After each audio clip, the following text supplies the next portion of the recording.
151st running the Preakness Stakes. We are now getting to about 4 hours away from 3.5 hours from kicking off the fun, and we've got a special guest with us here right now to talk a little bit about how we make this thing as special as it needs to be going forward. Governor Moore just joining us now. Nice to see you as always. Wonderful to see you. Happy Preakness. Happy Preakness Happy on Preakness. this beautiful, perfect day. Okay, so there's been so much talk this week about how do we make this race relevant again. I was describing it as this middle child. It's got middle child syndrome, right? So what do we do? There's so much talk about potentially changing the date.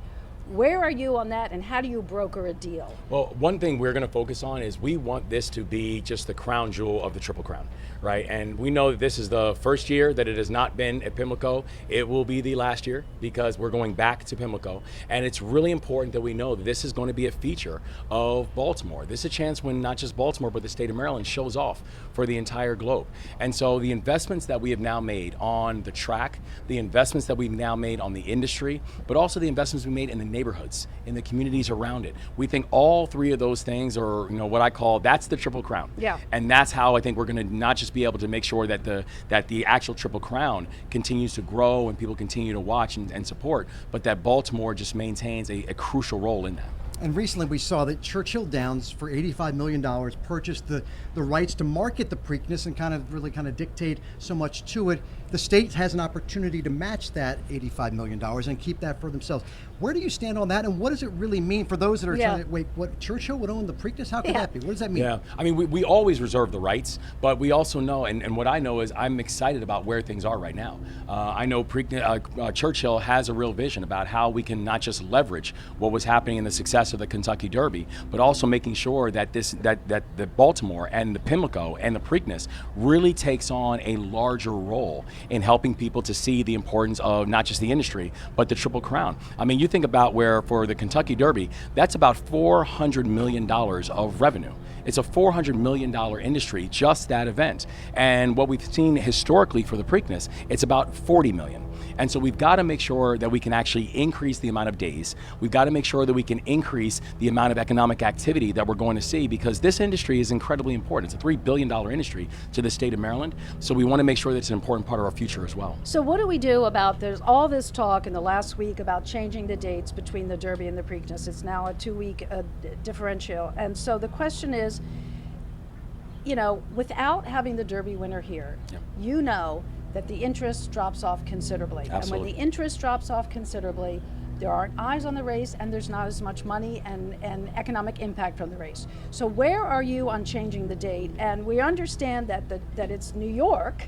That is New York that's really sort of the sticking point right now. The Belmont. When we talk about the Orioles and Yankees, it feels that way too. Yeah, no, that's a really good point. That's a really good point. So where are you, and are you sort of willing to lead the charge on potentially changing the date? I think that option should absolutely be on the table.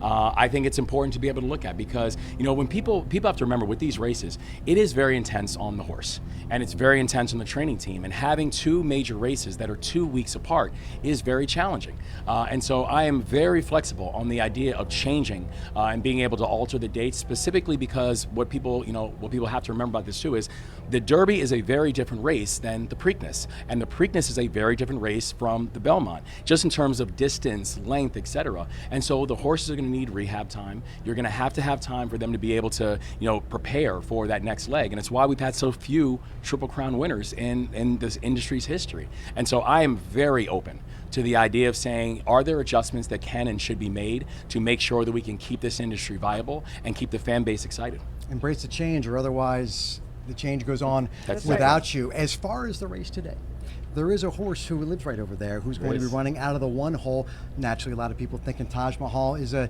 sentimental favorite. Where do you weigh? Who's going to win the Preakness? Well, it's not even just a sentimental favorite, because Taj Mahal is one of ours, but also if you look at the odds, co-favorite. I mean, this is really exciting for us. And by the way, I'm also really excited because not only is this Maryland, if Taj Mahal wins, Brittany, Taj Mahal's trainer, will become the first woman to win as a trainer inside of the history of Preakness. Like, this is a big deal. So I think we are going to watch history being made today, and we're going to watch history being made by a Maryland horse right here in the state of Maryland. And next year, we're definitely a Preakness at Pimlico, 100%. Next year we are back. This year. I think Laurel has been doing a great job of hosting, and Laurel's doing a wonderful job of being able to maintain it for this year.